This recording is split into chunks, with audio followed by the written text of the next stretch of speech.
پھر انہیں کوسوو کے اندر کروایا اور پھر وہ وہاں پر پیس فورس کی حیثیت سے آ گئے. اب وہ میسیڈونیا میں کروا رہے ہیں اور وہاں داخل ہو گئے ہیں. اگلا قدم ان کا سائپرس ہوگا. سائپرس میں ترکوں کو اور وہ گریکس کو لڑائیں گے اور وہاں آ جائیں گے, وہاں سے ایک چھلانگ لگائیں گے اور یہ فلسطین میں پہنچیں گے. اور یہ وہاں پر ایک رومن امپائر, اپنی پرانی رومن امپائر کی طرح کی رومن کیتھولک ریاست قائم کرنا چاہتے ہیں. تو وہاں امریکہ کے عیسائیوں میں بھی کوئی ایک طبقہ نہیں ہے. کیتھولکس بھی ہیں, کیتھولکس زیادہ نہیں ہیں ہمدرد, لیکن اب تابع ہو چکے ہیں. اسحاق ریبین نے جب یہ پیس ٹاک شروع ہوئی تھی, آپ کو یاد ہوگا شاید, کہ جب وہ آیا تھا واشنگٹن سے واپس فلسطین اسرائیل, تو پہلے روم میں رکا for an audience with the pope, اور پوپ کو اس نے ایک مرتبان سا پیش کیا تھا, حضرت سلیمان علیہ السلام کے زمانے کا مرتبان, اور کہا تھا دیکھیے 3000 برس تک ہم نے اس کی حفاظت کی ہے, اب یہ میں آپ کے حوالے کر رہا ہوں. اس کے بعد سے پوپ جو ہے بالکل رام ہو گیا, اور وہ عیسائیوں کے ساتھ اور یہودیوں کے ساتھ ان کا پورا معاہدہ ہو. اب پورا عیسائی ورلڈ جو ہے بحثیت مجموعی یہودیوں کے شکنجے میں ہے. البتہ ان کے اندر بھی جھگڑے ہیں.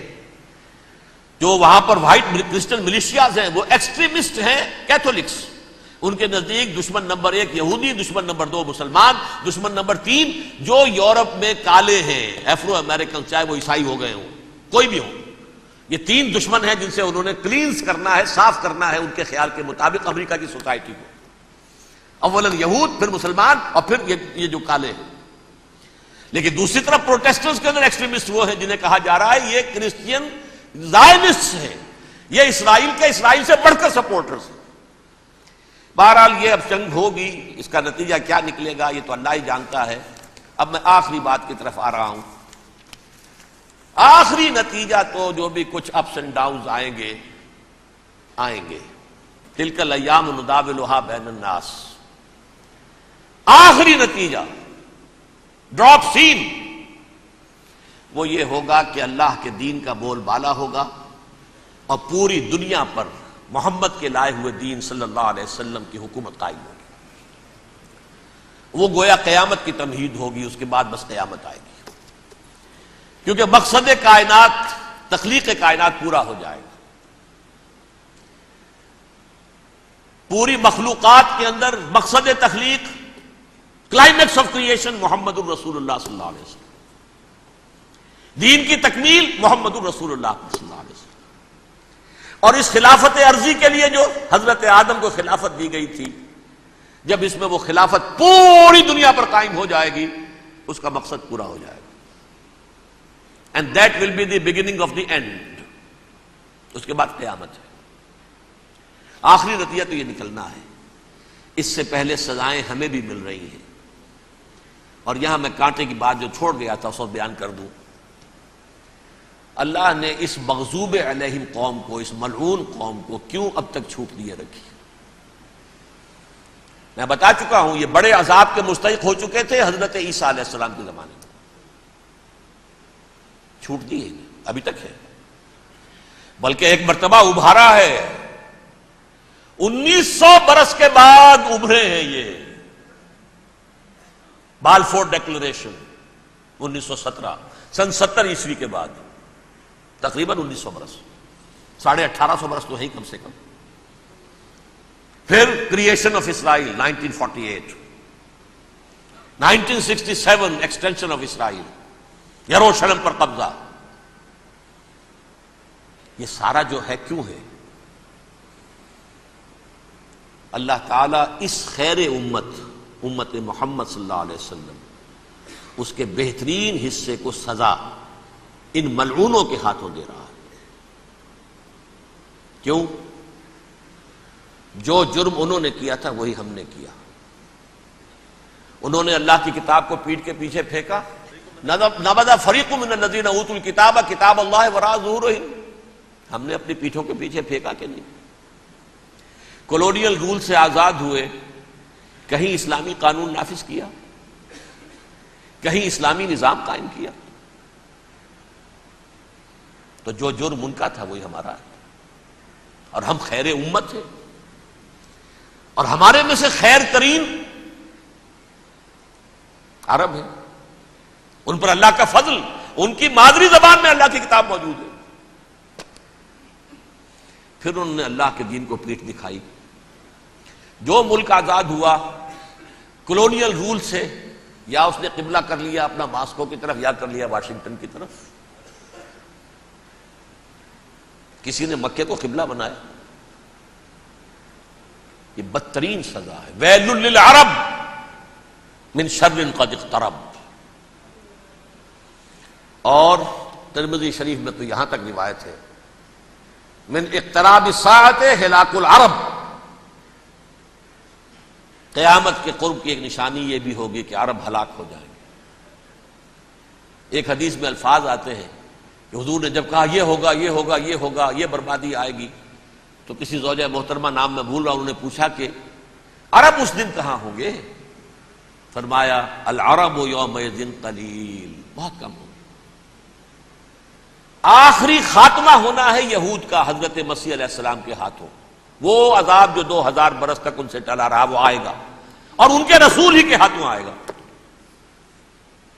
لیکن اس سے پہلے مسلمانوں پر یہ عذاب آ رہا ہے، ہولوکاسٹ کے درجے کا عذاب آئے گا، آ رہا ہے۔ البتہ ہم پاکستانی اس میں یوں سمجھ لیجئے کہ وہ تو خبریں موجود ہیں احادیث میں، وہاں تو جو ہونا ہے ہونا ہے۔ اتنے انسان مریں گے، اتنے انسان مریں گے کہ ایک پرندہ جو ہے اڑتا چلا جائے گا، وہ نہیں چاہے گا کہ نیچے اترے تو کسی لاش پر اترے، اسے جگہ نہیں ملے گی زمین خالی کہ کہیں اتر سکے، تھک ہار کر گرے گا، مرے گا تو بھی لاش کے اوپر گرے گا۔ یہ الفاظ ہے حضور کے صلی اللہ علیہ وسلم۔ الملحمۃ العظمی الملحمۃ الکبریٰ، یہ لاسٹ کروسیڈ، ٹرمپٹ اخبار نے، میں اس کا فوٹو اسٹیٹ بھی کبھی آپ کو دکھا دوں، ویسے میرے ساتھ ہے وہ رسالہ ٹرمپٹ، دی لاسٹ کروسیڈ، اس کی تیاری ہو رہی ہے۔ وہ الملحمۃ العظمی اور ملحمۃ الکبریٰ جو ہے وہ آنے والی ہے۔ ابن ماجہ میں کبریٰ کہا ہے، اکبر کا مؤنث کبریٰ، ملحمہ کبریٰ سب سے بڑی جنگ، اور ملحمہ عظمی سب سے عظیم جنگ، یہ ہوگی اور بہت جلد ہوگی۔ اب آخری بات یہ عرض کر رہا ہوں، کریں کیا؟ کچھ کریں بھی کہ نہیں؟ پہلا کام تو یہ ہے کہ اصل زندگی آخرت کی زندگی ہے۔ دنیا میں تباہی بربادی آ بھی جائے، آخرت بچ جائے، پہلا کام یہ ہے کہ ہر شخص توبہ کرے، لیکن توبہ توبۃ نصوح، توبہ کی تسبیح نہیں، آیہ کریمہ کا ختم نہیں، لاکھ مرتبہ لا الہ الا انت سبحانک انی کنت، اس سے کچھ نہیں ہوتا۔ توبہ یہ ہے اپنی معاش کے اندر جھانکیے، اپنی معاشرت میں جھانکیے، جہاں جہاں اسلام کے خلاف کچھ نظر آئے پھینک دیجئے، نکال کر کاٹ دیجئے، بے پردگی ہے نکالیے، آپ کی کمائی میں کوئی حرام کا عنصر ہے ختم کیجئے، توبہ کیجئے، ابھی کیجئے، عملی توبہ۔ فرائض کی ادائیگی میں کوتاہی ہو رہی ہے، ابھی شروع کیجئے۔ اللہ کے دین کے غلبے کے لیے جد و جہد، ان صلاتی و نسکی و محیایا و مماتی للہ رب العالمین لا شریک لہ وبذالک امرت وانا اول المسلمین، بڑی ہے۔ اگر میرے اور آپ کے کیے کچھ نہ ہوا تب بھی کم سے کم میری اور آپ کی آخرت تو بچ جائے گی، عاقبت تو بن جائے گی۔ اخروی عذاب، سب سے بڑا عذاب، دائمی عذاب، اس سے ہم بچ جائیں۔ دوسرا کام ہے اجتماعی توبہ۔ اجتماعی توبہ کیسے ہوگی؟ یہ سلطنت خداداد پاکستان جو اللہ نے عطا کی تھی، اس میں اسلام کا نظام قائم اور اسلام کی شریعت نافذ کی جائے، اس کے لیے جد و جہد تن من دھن کے ساتھ لگ جانا، منظم جماعت بنا کر، اول تو تمام جماعتیں ایک متحدہ محاذ بنائیں اور آ جائیں میدان کے اندر۔ وہ صرف طالبان کی حمایت نہیں، اس ملک میں اللہ کے دین کو قائم کرنے کے لیے مثبت مقصد سامنے رکھے۔ بہرحال اس کے لیے کوششیں تو جتنی بھی ہو سکتی ہیں ہو رہی ہیں۔ میں کتنے عرصے سے یہ کہہ رہا ہوں، کاش کہ یہ دینی جماعتیں ساری کی ساری یہ پاور پالیٹکس سے پسپائی اختیار کر کے، اور ایک مطالباتی تحریک، ایک مظاہراتی تحریک، ایک pressure movement, pressure group, resistance movement, دین کو نافذ کرو، حرام کی حرمت کو نافذ کرو، قائم کرو دین کو، اس کے لیے میدان میں آ جائے۔